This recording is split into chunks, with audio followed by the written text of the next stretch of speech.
namun Allah lebih sayang kepada dirinya untuk segera kembali.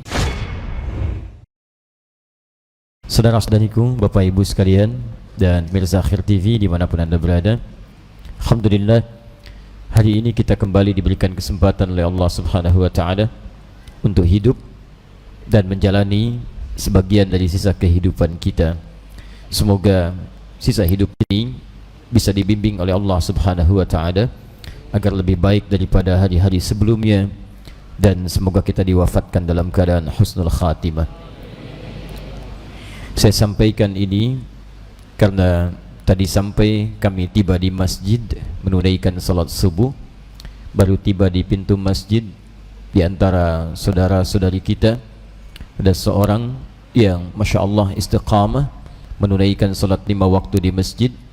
Subuh ini saat kami tiba persis di depan pintu masjid, beliau dalam keadaan terkena serangan jantung, kemudian tergeletak, dan kita coba bimbing mendapatkan pertolongan yang pertama, namun Allah lebih sayang kepada dirinya untuk segera kembali.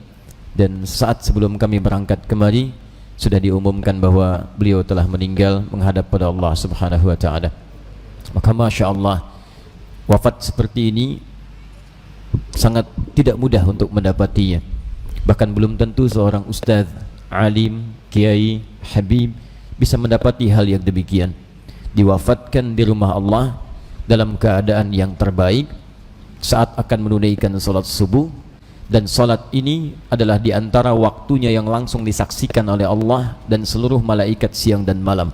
Tersebut dalam Quran surah ke-17 Al-Isra ayat ke-78. Tadi antum sudah bacakan, saya dengar dari luar Asy-Syu'ara tadi sampai ayat ke-80.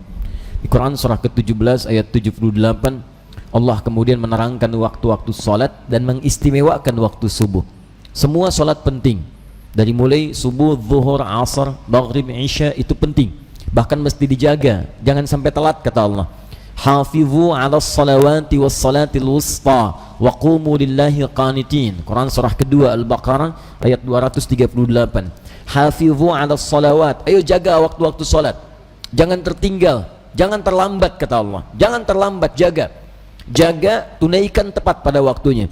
Kalau bapak ibu terfikir misalnya untuk terlambat, rasakan saja, mungkin itu panggilan yang terakhir kita menunaikan salat. Saudara kami tadi, seorang lelaki usia 65 tahun datang ke masjid dengan kebiasaannya, dan benar kata Nabi, seorang akan diwafatkan berdasarkan kebiasaannya. Maka datang dia ke masjid menunaikan salat subuh, didapati kemudian terjatuh, itu wasilah saja, dan dia berpulang dengan panggilan yang sangat indah. Ya ayyatuhan nafsul mutmainnah, irji'i ila rabbiki radiyatan maradiyah, fadkhuli fi ibadi wadkhuli jannati. Saya tidak tahu kita akan wafat dalam keadaan seperti apa, tapi ingat pesan saya, biasakan yang baik-baik, karena dengan itu kita akan diwafatkan. Kalau terfikir Anda berbuat maksiat, maka tolong ingat, saat mengerjakan itu mungkin Anda akan wafat. Duhai Anda yang sedang sibuk di kantor, kalau ada yang menyodorkan proyek yang tidak jelas, tolong bayangkan saat Anda tanda tangan Anda diwafatkan oleh Allah Subhanahu wa Ta'ala. Duhai para ibu yang sedang menikmati acara yang tidak baik dalam televisi misalnya, coba bayangkan ketika itu ditonton, ibu akan diwafatkan oleh Allah Subhanahu wa Ta'ala. Maka insya Allah kita selalu akan terjaga dalam kemuliaan dan wafat dalam keadaan husnul khatimah insya Allah.